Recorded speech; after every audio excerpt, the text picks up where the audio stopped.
Number 10. Joran the Murderer. In 2010, Dutch national Joran Andreas Petrus van der Sloot killed Stephanie Flores Ramirez while in Lima, Peru. He's also suspected of murdering Natalie Holloway back in 2005 in Aruba. He allegedly committed these murders exactly 5 years to the day apart. The killings gained national news not only because of their terrible nature, but also because Joran was a rich kid who thought he could travel around the world and get away with murder. Luckily for all the other young women out there, Joran didn't get away with anything. He tried to flee to Chile, but the police captured him and brought him back to Peru for questioning. Then on January 13, 2012, the judge gave him 28 years in a Peruvian prison. But let's go back to 2005 in Aruba. Technically, Joran got away with the first one since the courts never proved that he killed Natalie Holloway. Police arrested him under suspicion of murder after she vanished, but they released him after 3 days. One reason he got away with it is that, according to Aruba's chief prosecutors, his father, a filthy rich man with some serious connections, intervened in the investigation. We don't know the exact specifics of what happened, but his rich father bailed his son out, got him out of the country, and made the whole thing go away. If he hadn't struck again, Joran would have gone unpunished for making Natalie Holloway vanish forever. Number 9. Affluenza teen. Ethan Couch was a rich teenager in 2013 when court sentenced him to 10 years of probation for a drunk driving accident. The accident, entirely his fault, killed 4 people and injured 2 others. Prosecutors in the case originally wanted him to spend 20 years in prison. But because Ethan was rich, he received no jail time. And I'm being 100% honest when I say the reason he didn't go to jail was that he was rich. A psychologist testified in court that Ethan was a victim of affluenza. He was the byproduct of a wealthy family who had never given him limits, had let him do whatever he wanted, and had instilled a sense of entitlement in him. Because a psychologist said he was not responsible for his actions because of having rich parents, they let him off the hook for getting drunk and killing 4 people. Now here's where things get crazy. In 2015, Ethan violated the terms of his probation. His crazy mother, Tonya, snuck him across the border into Mexico. Mexican authorities found the pair and shipped them back to the US, and a judge in Texas gave him 2 years of jail time.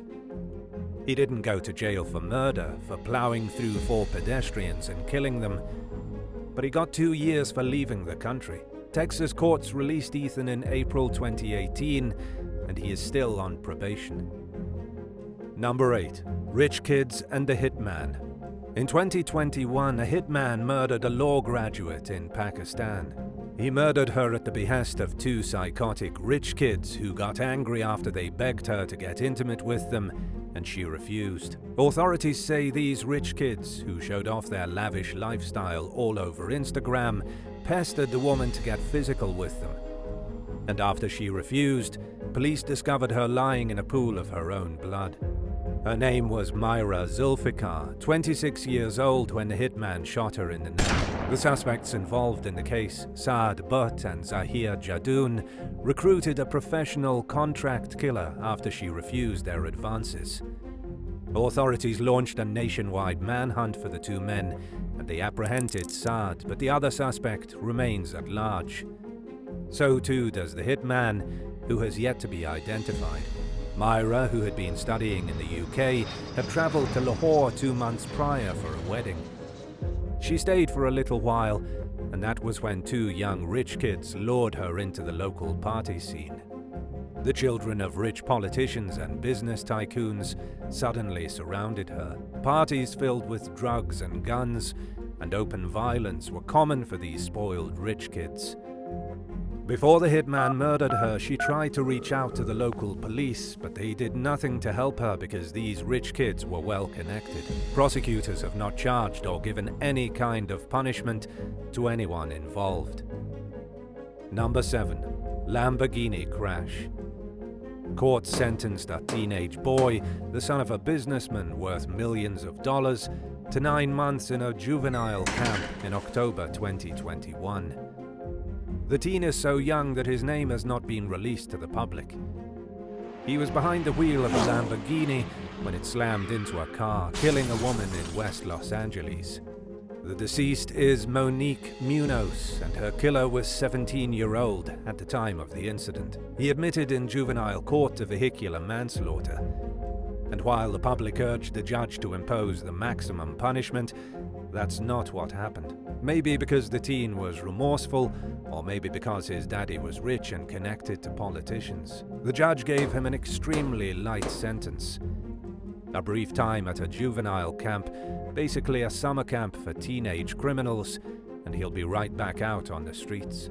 The hardcore facts here are that the teen was behind the wheel of a Lamborghini, a car no teenager should probably drive, and he was going 100 miles an hour, 160 kilometers per hour, when he committed vehicular murder.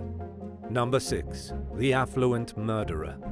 Prosecutors accused a filthy rich teen in Los Angeles of murder in 2017, yet the courts allowed him to stay home from school while awaiting trial. School officials were forced to kick Cameron Terrell off of his high school campus following a letter from parents demanding the school remove him. This was after police arrested the 18-year-old for driving the getaway car involved in the deadly shooting of Justin Holmes. Police charged Cameron with 1 count of murder and 2 counts of attempted murder. And to be fair, there was no doubt that he was involved in the terrible crime. Yet the courts released him after his parents posted his $5 million bail. The reason the other parents wanted him out of school was that they thought it was a safety risk for their kids. Being a known murderer doesn't exactly make you the most popular guy at school. And so, after his involvement in a gang killing, Cameron could hang out at home and take his classes privately.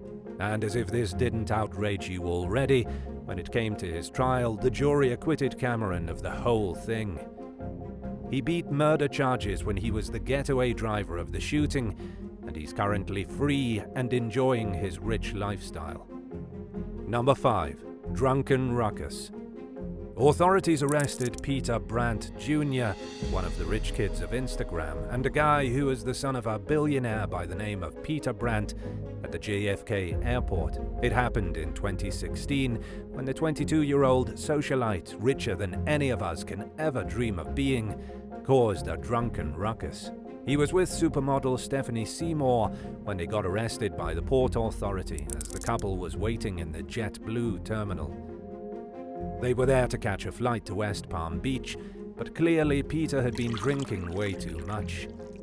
He became belligerent, got into a fight with one of the staff, and then assaulted a police officer who came to investigate.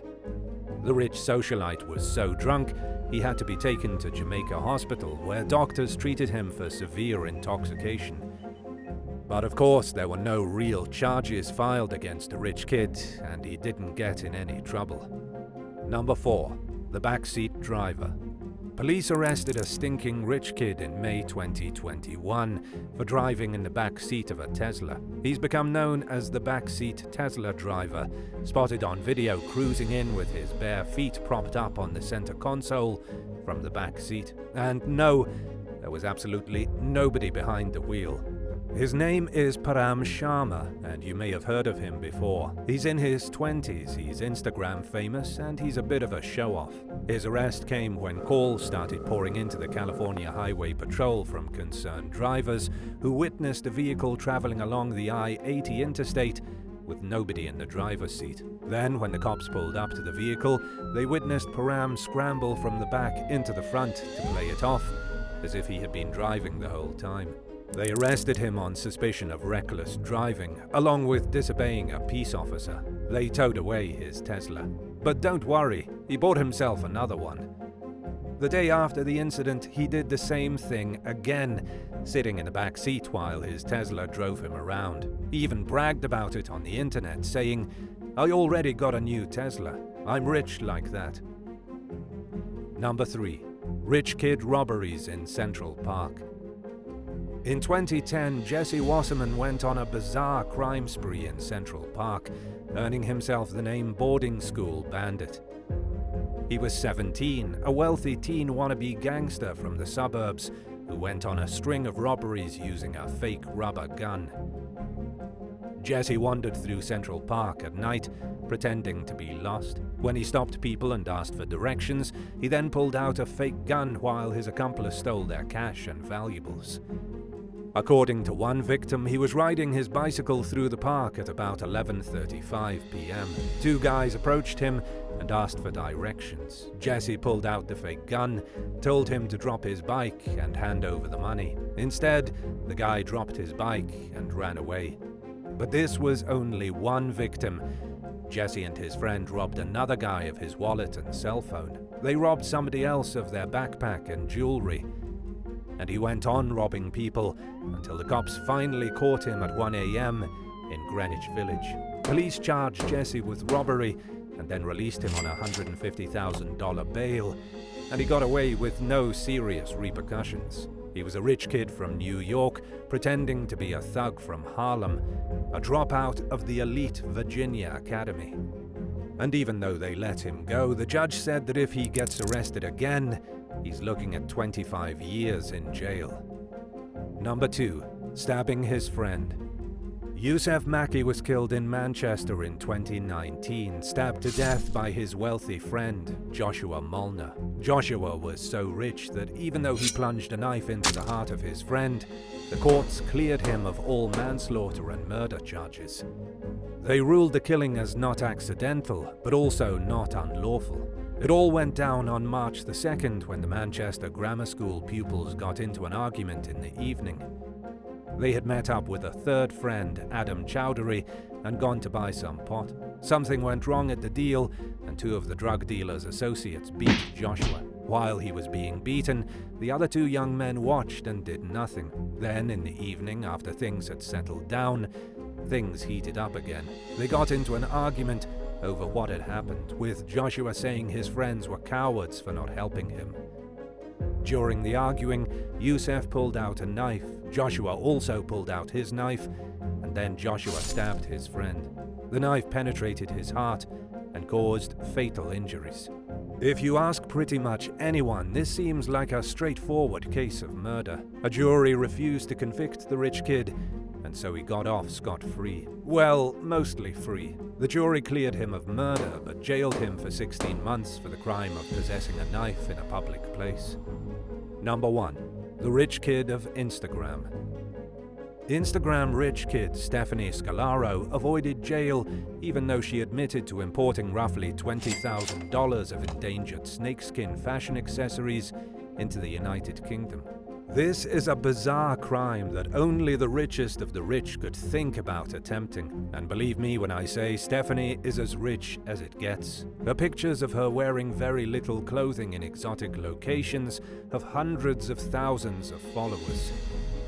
She's the daughter of Francesco Scalaro, the Italian mining tycoon. She has homes in Monaco, New York, Ibiza, and London. Her bizarre arrest came when authorities stopped a package from Indonesia in Germany. The package was filled with bags and other fashion accessories made from illegal skins. This was in March 2017. All the packages were bound for Stephanie's house, and so the police in London went and arrested her. But surprise, surprise, Stephanie didn't get in much trouble. Her fancy lawyers argued that Indonesian snake farmers had scammed her. She ended up admitting to 2 counts of illegally importing goods. Courts gave Stephanie a sentence of 12 months of community service and ordered her to complete 160 hours of unpaid work. Would you rather see one of the rich kids on Instagram lose everything for blowing their fortune or getting busted for attempting some crazy scheme? Let us know in the comments, and thanks for watching.